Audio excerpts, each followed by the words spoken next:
एक व्यक्ति का व्यय व्यय मतलब खर्च एवं बचत का अनुपात 4:3 है।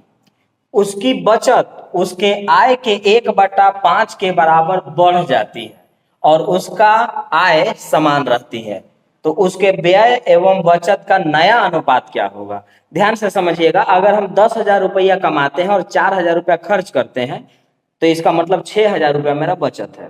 अगर मैं 10,000 रुपया कमा रहा हूं और 6,000 रुपया बचत कर रहा हूं, इसका मतलब 4,000 मेरा खर्च है। तो बात को आप समझ गए होंगे कि किसको घटाने पर क्या मिलता है। अब यहाँ पे आते हैं, अब बताइएगा 4 रुपया हम खर्च करते हैं और 3 रुपया हम बचत करते हैं, तो हम कमाते कितना है। और तो 4 और 3 7x, 4 और 3 7x रहने दीजिएगा, मन नहीं है तो नहीं भी रहने दीजिए, कोई दिक्कत नहीं। 4 और 3 7 रुपया हम कमाते हैं, मतलब 4 रुपया हम खर्च करते हैं और 3 रुपया बचत करते हैं, तो 4 और 3 7 रुपया हमारा इनकम हो गया। अब आगे बोलता है कि उसकी जो बचत है ना, उसके आय के 1/5 के बराबर बढ़ जाता है।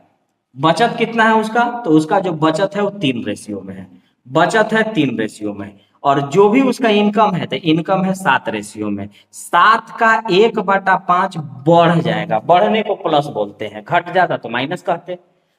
तो इसका जो बचत है उसके इनकम का 7/5 बढ़ेगा, तो इसका बचत कितना है 3 रेशियो में, इसका इनकम कितना है 7 रेशियो में। 7 का 1/5 इसका बढ़ेगा, बढ़ने का मतलब प्लस करते हैं, तो यहां से जोड़िएगा 5 तिया 15, 15 और 7 22/5, ये आ गया उसका बचत, क्योंकि वो बचत के ही बारे में बोला।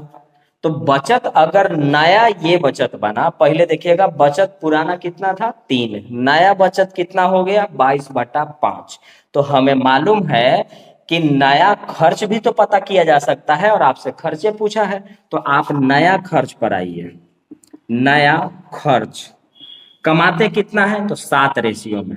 कमाई में से अगर हम बचत को घटाएंगे तो आ जाएगा खर्च, कमाई में से बचत को हम घटाएंगे तो आ जाएगा मेरा खर्च। तो आ जाइए 7×5 35, 35 में से 22 गया, 13/5 आ गया हमारे पास सब कुछ।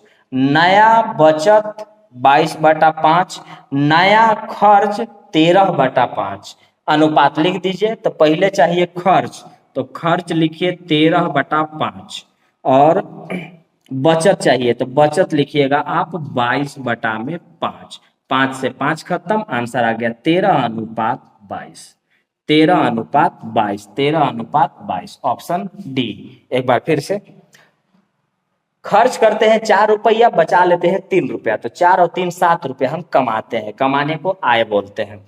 बोलता है कि इसका जो भी बचत है तो बचत 3 रेशियो में है, इसके इनकम का 1/5 बढ़ेगा, बढ़ने मतलब प्लस करेंगे, तो 3 + 7 का 1/5 जोड़ेंगे तो वो उसका नया बचत बनेगा। अब मैं समझ गया कि अगर मैं इतना रुपया बचा रहा हूं और कमाई मेरा वही रह गया, 7 के 7 रह गया, तो मेरा खर्च कितना हो रहा है, तो घटा रहे हैं।